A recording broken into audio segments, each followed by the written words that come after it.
बाढ़ ने तो असम को तबाह कर डाला।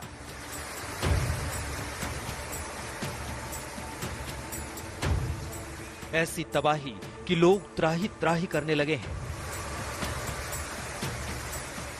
असम में बाढ़ ने ऐसी विनाश लीला दिखाई है कि इंसान तो इंसान, बेजुबान जानवरों को भी जान के लाले पड़ गए।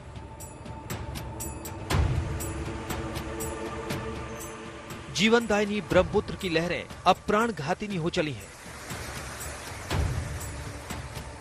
गुवाहाटी से 25 किलोमीटर दूर कामरूप जिले में बाढ़ की जरा ये विभीषिका देखिए। आज तक पहुंचा है बाढ़ प्रभावित असम में, जहां लगभग 27 लाख लोग बाढ़ की चपेट में हैं। ब्रह्मपुत्र जैसी नदियों का जैसे ही स्तर बढ़ा, आसपास कई सारे गांव जो हैं असम के 25 जिलों में जलमग्न हो गए हैं। मैं जिस नाव पर खड़ा हूं ये कोई तालाब नहीं है, नाव चलने का इलाका नहीं है। ये गुवाहाटी से महज 25 किलोमीटर दूर राजाबारी का इलाका है कामरूप जिले में, और जितने गांव यहाँ पर ईंट के भट्टे थे ये सारे जलमग्न हैं। ये जो पानी का आपको सैलाब दिख रहा है, ये तस्वीर तब है जब पानी का जलस्तर पिछले 24 घंटे में कुछ घटा है। आपको ये भी बताऊं कि दरअसल ये खेती का इलाका है। यहाँ पर कुछ दिनों पहले तक खेत थे जहाँ पर किसान अपनी आजीविका कमाते थे, मेहनत करते थे। लेकिन जैसे ही पानी का स्तर बढ़ा, बारिश हुई, सारे पानी ने इस पूरे इलाके को जलमग्न कर दिया है। ये असम के कामरूप जिले का राजाबारी गांव है। जहां तक नजर डालिए पानी ही पानी है। सैलाब में डूबे गांव को देखकर आपको शायद ही यकीन हो कि पानी के भीतर किसानों की लहलहाती फसलें भी हो सकती हैं। गांव के भीतर जाने वाले हर रास्ते पर पानी ने अपना साम्राज्य स्थापित कर लिया है। लोगों की जिंदगी अब नावों पर आ गई है।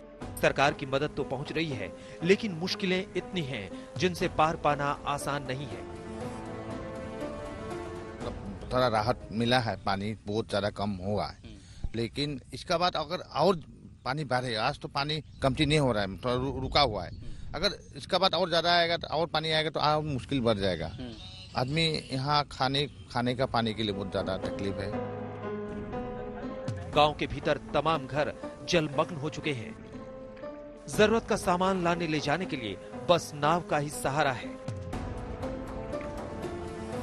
कुदरत की मार असम पर ऐसी पड़ी है कि कई जगहों पर पानी का स्तर इतना है कि सड़कें अब जलमग्न हो गई हैं। इस गांव में ये देखिए, जो तमाम आसपास के लोग हैं, इन्हें जहां कुछ इलाके तो सड़कों से लगे हुए हैं, जहां पर अभी भी स्थिति उतनी बदतर नहीं है, लेकिन इस गांव से लेके ठीक दूसरी तरफ जो उधर के गांव है, जो मैं कैमरा पैन करके दिखाने की कोशिश कर रहा हूं, उस तरफ के अगर गांव पे जाना हो तो अब सड़कें नहीं हैं। और ये जो खेती का इलाका है जहां से चल के जा सकते थे, अब वहां नावों का सफर तय करना पड़ता। और इसीलिए जो परिवार अपने बच्चों के साथ जो आगे बढ़ रहे हैं, उन्हें अब जहां पर वो कभी पैदल चल सकते थे, अब नाव का सहारा लेना पड़ रहा है। ये असम में बाढ़ग्रस्त असम की तस्वीर है। गांव में इस कदर पानी भरा है कि लोगों की जिंदगी नाव पर आ गई है। कुछ भी सामान लेने जाना हो तो नाव से ही निकलते हैं। हम लोग का रास्ता नहीं है ना, घर में पूरा इतना जल हो गया, कैसे रहेगा अभी? कैसे लेके जाते हैं बच्चों को? लोगों से चलता है, हम लोग चला लोगों से करता है। खाने पीने के लिए आपके पास कुछ? थोड़ा खेती किया तो तल गया सब। थोड़ा अभी एक तो कोरोना का भी डर है, महामारी का भी है, और बारिश में पानी जो उतरेगा चढ़ेगा तो फिर दिमाग, तो डर नहीं लग रहा आप लोगों को? डर लग रहा है, तो अब तो बहुत डर लग रहा है।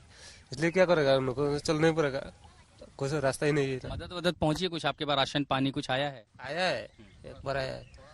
राशन पानी आया है? हाँ, थोड़ा सा है। गांव का बच्चा हो, बूढ़ा हो या फिर जवान, गांव में आने जाने के दो ही विकल्प हैं, या तो नाव से जाएं या फिर कमर भर पानी में उतरकर चलें।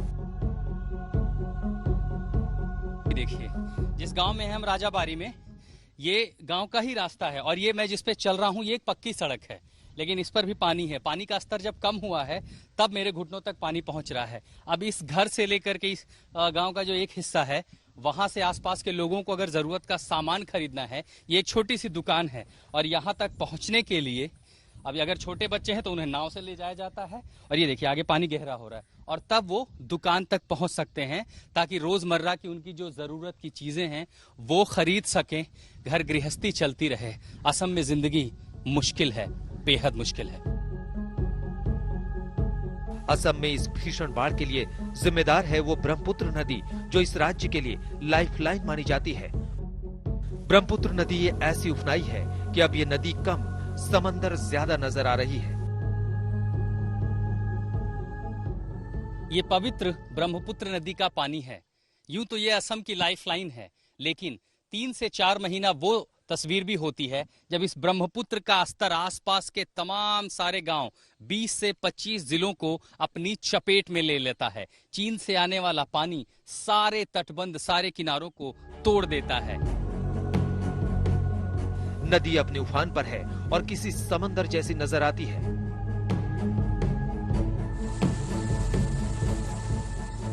ब्रह्मपुत्र में बाढ़ की वजह से हजारों लोगों के आशियाने डूब गए।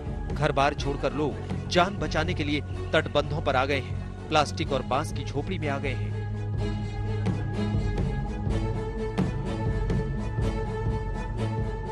असम में भयानक बाढ़ ने लोगों की जिंदगी आफत में डाल दी है। बाढ़ की वजह से अब तक 81 लोगों की मौत हो चुकी है, जबकि लाखों लोग बेघर हो चुके हैं। ब्रह्मपुत्र में पानी तो थोड़ा कम हुआ है, लेकिन लोगों की मुश्किलें कम नहीं हुई हैं।